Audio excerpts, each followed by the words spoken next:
Selamat pagi semuanya. Pagi Pak. Ya, kita sekarang ada di minggu kedua ya. Di kita. Tugasnya udah dikumpulin? Sudah. Boleh gitu Saya udah lihat sebagian ya. Ada yang benar, ada yang salah. Ya kurang tepat lah.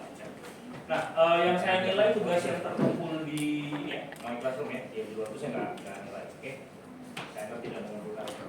Jadi kalau ada masalah PKS masih belum kelas atau telah waktunya berarti saya tidak menentukan. Oke, jadi yang saya hitung adalah tugas yang terkumpul di kelas. Oke, baik. Kita akan hari ini ya kita akan membahas mengenai konsep dasar dari tomografi seismik ya.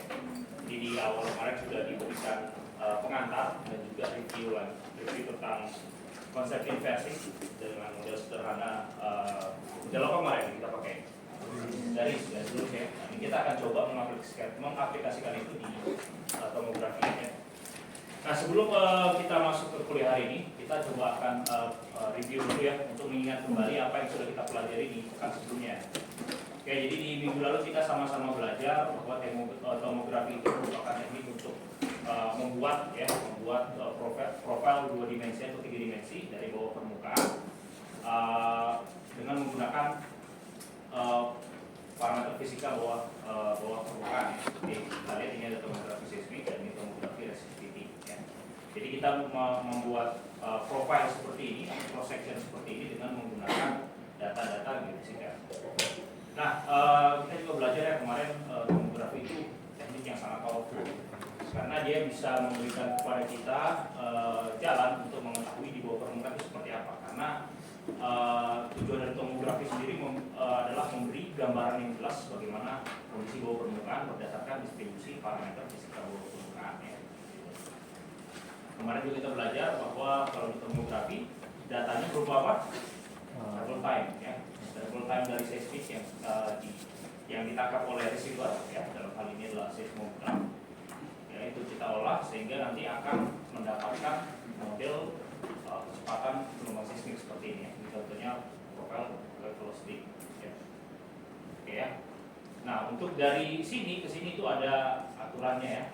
Kemarin kita belajar ada jenis 2 pemodelan untuk forward modeling dan reverse modeling. Jadi kalau forward modeling kita meng-create model, kemudian model ini kita masukkan ke sebuah fungsi matematis sehingga nanti mendapatkan travel time ya. Sebaliknya kalau di reverse modeling dari data yang kita dapat, kita akan gunakan data ini untuk membangun sebuah model ya, seperti itu. Ini juga ya, ini kemarin kasus inversi linear. Jadi kalau kita punya problem D sama dengan BM, maka solusi M adalah ini ya, DTD inverse, DTD ya, yang Anda pakai di kasus garis lurus kemarin. Oke, ini tugasnya kemarin ya? Oke ya. Saya lihat kayaknya baru 30 orang tadi terakhir saya lihat yang mau kuliah. Ini kok banyak sekali yang ambil mata kuliah ini. Nggak ada yang mau drop, tapi nggak apa-apa. Kalau segini oke, nggak apa-apa ya. Jadi nggak usah terlalu banyak gitu ya. Kalau cuma buat menungguin SKS atau cuma pengen ikut-ikutan, udah mending ambil mata kuliah lain aja gitu ya, harus ini. Mata kuliah nanti banyak tugasnya soalnya. Ya, ini kan pemanasan ya. Jadi saya takutin dari sekarang ya. Biar ada yang menungguin doang nanti ngedrop gitu ya. Jadi maksudnya kalau cuma buat ya senang-senang doang, udah nggak usah ambil itu gitu ya. Ini kan nggak wajib ya kan? Iya. Jadi kecuali memang Anda pengen belajar, memang nanti pengen risetnya tentang tomografi atau pengen memperdalam tentang tomografi ya monggo gitu ya. Tapi kalau cuman ikut-ikutan ternyata tugas yang dikasih nggak dikerjain, nggak pernah masuk, ya terus ngapain gitu. Ya kan sayang ya, mata nanti kalau nggak pernah ikut assignment-nya, nggak pernah ngerjain assignment-nya, nggak pernah ikut tes, terus nanti nilainya jelek. Ya kan sayang ya, mata kuliah pilihannya jelek, bikin jelek-jelek IP. Jadi kalau memang sekedar kayak gitu udah drop aja ya. Di satu sisi Anda enak, saya juga enak nih, ya nggak banyak yang ngambil gitu ya. Jadi belajarnya bisa lebih efektif. Ya mumpung masih minggu kedua. Sampai batasnya berapa? Minggu ke-8 ya? Ya, kalau nggak salah belum. Oke. Jadi tugas ini ya. Ini ada diberikan data ya, data X dan Y ya. Kemudian solusinya ya sama ya, kalau kita punya problem D sama dengan GM, maka solusi M-nya adalah ya ini ya. Jadi kalau kita punya problem seperti ini, oke. Maka kita kalikan dulu G transpose dengan G, lalu kita dapat matriks 2 kali 2. Maka selanjutnya kita cari G transpose D, kita dapat ini. Nah, karena yang kita butuhkan inverse, maka yang ini harus kita inverse ya, cari inverse matriksnya. Nah, ini kita dapat. Dikalikan dengan G transpose kali D, maka dapatlah solusinya adalah ini. Jadi ini adalah M-nya ya, A dan B. Oke. Nah, dengan demikian A ini apa berarti kalau di model garis? A ini apa? A ini parameter apa? Apa? Intercept. B slope ya. Seperti ini. Garisnya. Nah, saya lihat ada yang salah ya. Yang dilakukan fittingnya itu rapat sekali. Nah, itu kok bisa seperti itu gitu ya. Padahal untuk nilai garis yang biru ini kan garis ini kan nilai kan? Kita dapat yang biru ini dari mana? Ada yang tahu? Yang mana dimasukin? Nilai X-nya dimasukin ke persamaan, dapat nilai teoritisnya. Yang biru ini ya. Saya lihat itu yang gambar itu ada yang seperti ini ya. Apa? Ini titik-titiknya. Terus apa? Ini titik-titiknya. Gambar data dari mana tuh ya? Garisnya gini. Ya, ada yang kumpulin kayak gitu. Maksudnya apa? Ya, padahal kan bukan seperti itu. Yang kita lakukan ada data seperti ini. Nah, kita dekati data ini dengan sebuah model garis.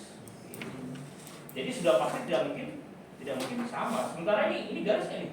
Enggak, kalau kita mau ikutin kan ini kan curve ya. Nah, tapi kita dekati dengan model garis gitu. Jadi kalau Anda buat fittingnya seperti ini jelas-jelas ngasal ini ya. Nah, yang benar itu seperti ini. Jadi datanya Anda plot dulu, lalu Anda masukkan nilai X, nanti ketemu model garisnya. Ya, seperti itu. Oke, ada yang ditanyakan? Untuk tugas atau kuliah di pertemuan sebelumnya, sebelum kita masuk ke kuliah hari ini. Jadi hari ini kita akan coba bahas mengenai konsep pengungkapan.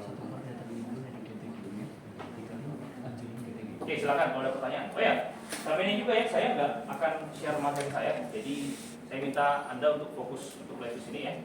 Dan kalau mau foto boleh, tapi tolong jangan rekam video ya. Jadi biarkan apa yang ada di kelas ya di kelas aja. Jadi nggak usah di-share kemana-mana. Tapi kalau misalkan Anda mau foto materinya silakan. Ya, jadi jangan ada yang rekam video ya. Mohon kerjasamanya. Jadi apa yang ada di kelas ya di kelas aja, jangan di-share kemana-mana. Oke. Gimana? Ada pertanyaan? Oke, kalau nggak ada kita lanjut ya. Jadi hari ini kita akan bahas tentang konsep homografi seismik ya. Ini kedua.